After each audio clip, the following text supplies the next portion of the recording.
Hi, I'm Jennifer Chen, and this is the story of how I learned that sometimes the quietest person in the room holds all the power. For 15 years, I worked behind the scenes at Chen Global Solutions, the technology company my brother Michael and I inherited from our father. While Michael became the charismatic face of the company, I quietly built our empire from the shadows.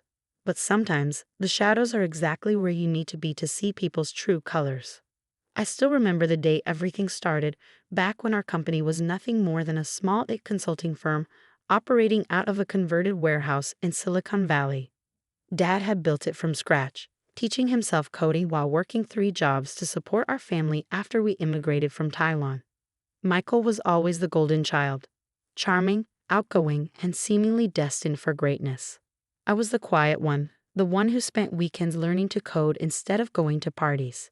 When Dad passed away 5 years ago, he left us both equal shares of the company. "Take care of each other," he said in his final days, his wise eyes moving between us. "Together, you can build something extraordinary." What he didn't know was that I had already been building something extraordinary. A revolutionary AI-driven cybersecurity system that would eventually transform our small firm into a billion-dollar enterprise. The problems began 3 years ago when Michael met Victoria at a tech conference. She was everything I wasn't: tall, elegant, with an MBA from Stanford, and a resume that included stints at all the right companies. Within 6 months, they were married. Within a year, she had convinced Michael that she should join the company. "Vicky has amazing experience in financial management, Jen," Michael had said, his eyes bright with that familiar enthusiasm. "We need someone like her to help us grow." I had nodded, swallowing my objections. What Michael didn't know was that I had already secured series of funding through my own connections, and our growth strategy was well underway. Victoria started as a financial consultant, but her ambitions were clear from day one. She began attending all executive meetings, offering opinions on everything from marketing strategies to product development. She hired her friends from business school for key positions, slowly building her own power base within the company. I watched it all from my quiet corner office, where I continued developing our core technologies and maintaining relationships with our major clients. Victoria never bothered to learn what I actually did. To her, I was just Michael's quiet sister who lacked the polish and pedigree she valued so much. The tension between us grew steadily, but I kept my peace for Michael's sake. That is, until last week's party, the event that would change everything. Victoria had just been appointed CFO, a position she campaigned for relentlessly. To celebrate, she organized a lavish party at the Four Seasons, inviting Silicon Valley's elite. The guest list included venture capitalists, tech journalists, and social media influencers, everyone who could spread the word about her rising star. I arrived early, wearing a simple black dress that I'd chosen carefully for its understated elegance. Victoria was holding court in a designer gown that probably cost more than most people's monthly salary. As I approached to congratulate her, she turned to one of her Stanford friends and said loudly enough for nearby guests to hear, "Why is the cleaning maid here? This is an executive party." The room didn't exactly fall silent. Silicon Valley parties never do. But I felt the ripple of awkward glances and suppressed whispers. Michael, standing nearby, looked uncomfortable but said nothing. That silence hurt more than Victoria's words. "Oh, I'm sorry," Victoria continued, her voice dripping with false concern. "I forgot, you're Michael's sister. It's just that you're always hiding in that back office. I hardly ever see you at important company functions." She gave a tinkling laugh. "Though I suppose someone has to handle the technical details." I stood there, feeling the weight of every eye in the room. Years of being underestimated, of being dismissed, of watching this woman slowly try to push me out of my own company. It all crystallized in that moment. But I didn't get angry. I didn't cry. Instead, I smiled, raised my champagne glass, and said quietly, "Congratulations on your new position, Victoria. I'm sure tomorrow will be quite interesting." She barely acknowledged my toast, already turning back to her admirers. Michael caught my eye across the room, but I shook my head slightly and left the party early. I had work to do. That night in my home office, I opened my laptop and began preparing the documents I'd hoped I'd never have to use. The truth was, Victoria had never bothered to read the company's ownership structure carefully. 3 years ago, when we needed capital for expansion, Michael had sold me 17% of his shares to avoid diluting our ownership with outside investment. He'd been so focused on impressing Victoria that he'd signed the papers without reading the fine print. I now own 67% of Chen Global Solutions. I worked through the night, sending emails, making calls to our board members, and preparing the announcements that would go out in the morning. As I watched the sun rise over Silicon Valley, I felt a strange mix of sadness and resolution. Dad had told us to take care of each other, but sometimes taking care of a situation means making difficult choices. The next morning, I arrived at the office early. I sat in the conference room, waiting, watching the city come alive through the floor-to-ceiling windows. At precisely 9 a.m., Victoria strode in, carrying a stack of papers and wearing a triumphant smile. That smile froze when she saw me sitting at the head of the table. "Jennifer, what are you doing here?" "I have a CFO orientation meeting scheduled." Her voice trailed off as she noticed the others in the room. Our board members joining via video conference, our legal counsel, and Michael looking pale and shaken. I smiled, thinking of all the times she dismissed me, all the times she treated me like I was nothing more than a technical support staff. "Actually, Victoria, we need to discuss some changes in the company structure." "What changes?" Victoria's voice had lost its usual polish. She remained standing, her perfectly manicured hands gripping the back of a conference chair. I opened my laptop and projected a document onto the main screen. "As of this morning, I'm exercising my rights as majority shareholder of Chen Global Solutions to implement some organizational restructuring."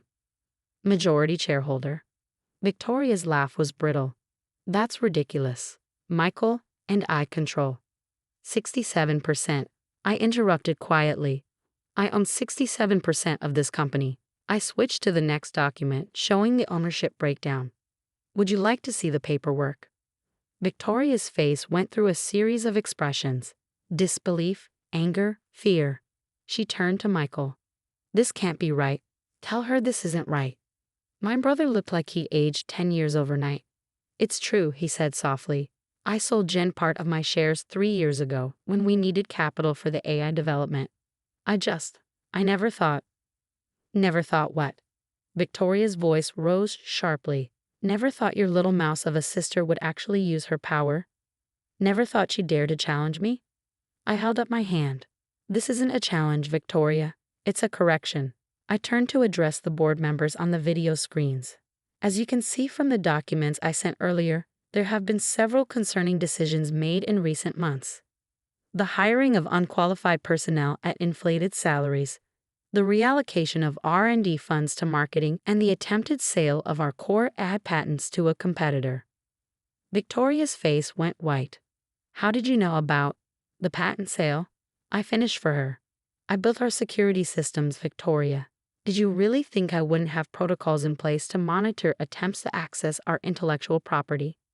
One of the board members cleared their throat. "Ms. Chen, Jennifer, we've reviewed the documentation you provided. The board supports your proposed restructuring."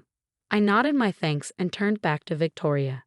"Your position as CFO is terminated, effective immediately. Security will escort you to clear out your office." I pressed a button on my phone, and 2 security guards entered the conference room. "You can't do this." Victoria's composure finally shattered. "Michael, are you going to let her destroy everything we've built?" "Everything we've built?" I stood slowly. "Victoria, while you were planning parties and giving interviews about being a woman in tech, I was the one building this company's future. That AI security system you tried to sell, I developed it. Those major clients you love to talk about at parties, I brought them in. The technical details you so casually dismissed, they're worth billions." "Michael," Victoria turned to my brother, her voice desperate. "Do something." My brother looked between us, and for a moment, I saw the boy who used to stand up for me on the playground when we were kids. But we weren't kids anymore, and this wasn't a playground fight. "I'm sorry, Vicky," he said quietly. "Jen's right. We forgot what this company is really about."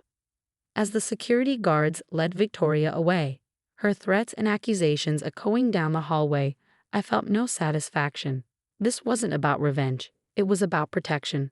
Protecting our father's legacy, our company's future, and yes, even protecting Michael from his own blind spots.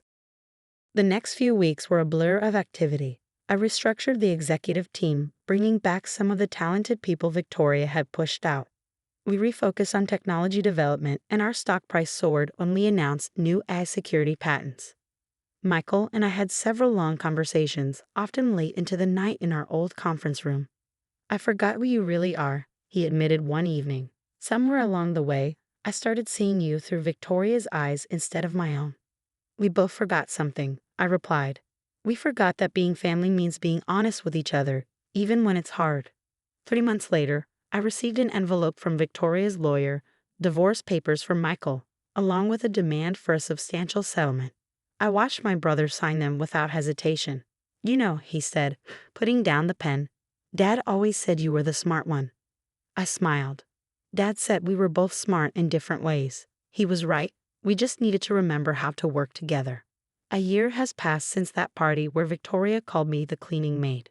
Chen Global Solutions has tripled in value. Our AI security system is becoming the industry standard, and Michael and I have found our balance again. He handles the public relations he's so good at, while I continue to drive our technological innovation.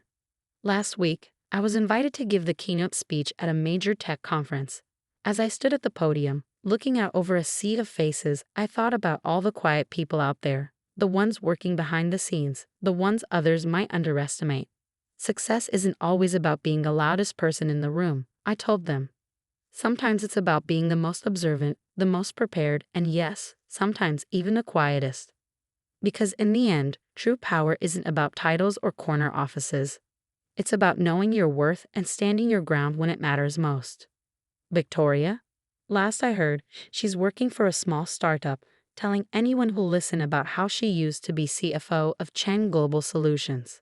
Sometimes I see her quoted in articles about women in tech, and I have to smile.